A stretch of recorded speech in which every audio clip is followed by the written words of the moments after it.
following story is about my recent encounter with a stalker. He creeps me out even today. It can happen to anyone, so always watch your back. It started on a Monday evening. I live in a modest house tucked away in a quiet neighborhood. I work from home, so most of my days are spent in my little office upstairs. A cozy room with a window overlooking the front yard. I've always loved that window. It lets in natural light and gives me a view of the street. But now, I can't look at it without feeling uneasy.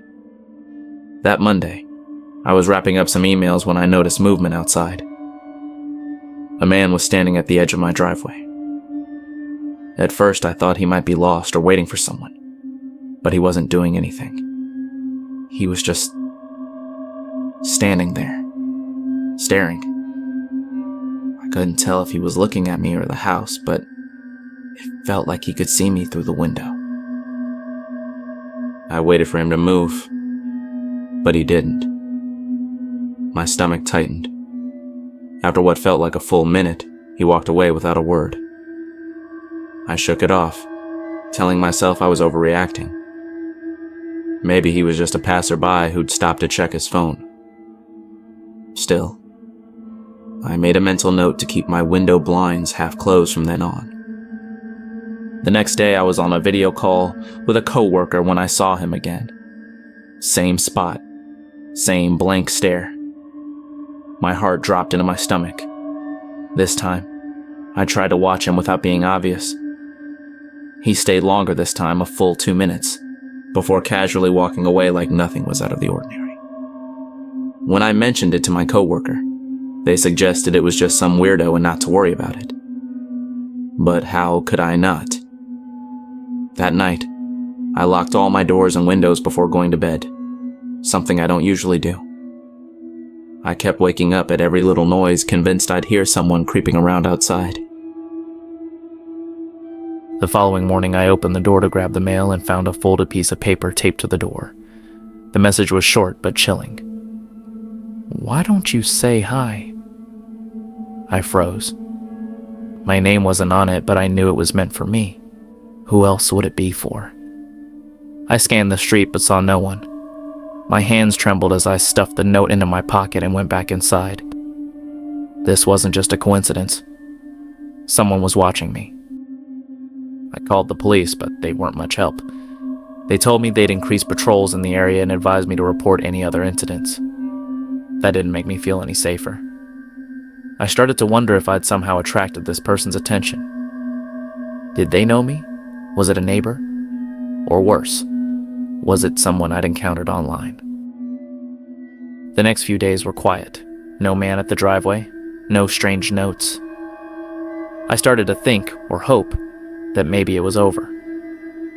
But on Friday night, as I was settling into bed, I heard a faint knock at the front door. My heart leaped into my throat. I stayed perfectly still, straining to hear any other sounds. The knock came again, louder this time.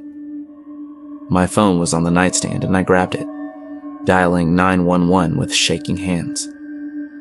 The operator stayed on the line with me as I whispered what was happening. She assured me officers were on the way. The knocking continued, slow and deliberate, as if the person on the other side wasn't in any hurry.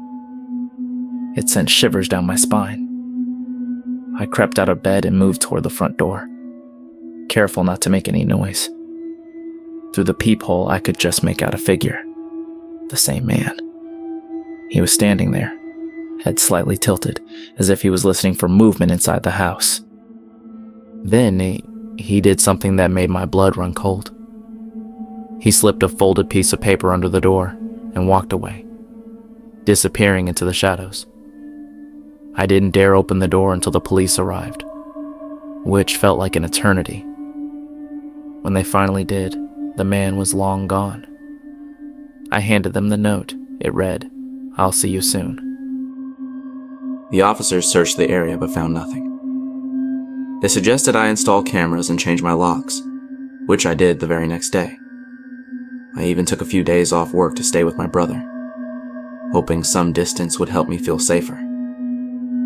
but the fear followed me. A week later, I returned home. The cameras gave me a small sense of security, though I couldn't shake the feeling of being watched. For a while, things were quiet again. No notes, no knocking, no sign of the man. I almost convinced myself it was over, until the night I checked the whole footage. It was around midnight and I couldn't sleep. I decided to review the camera recordings, something I'd started doing out of paranoia. At first, everything looked normal. Just cars driving by, the occasional dog walker.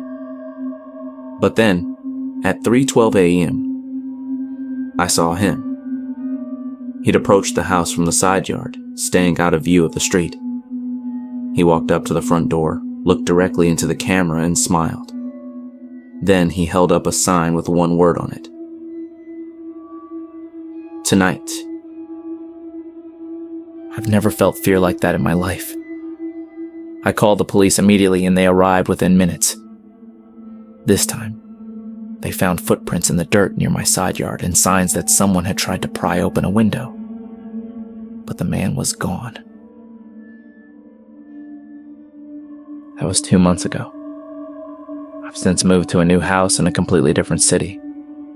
I've changed my phone number, my email, everything I could think of to disappear. I've done everything to feel safe again.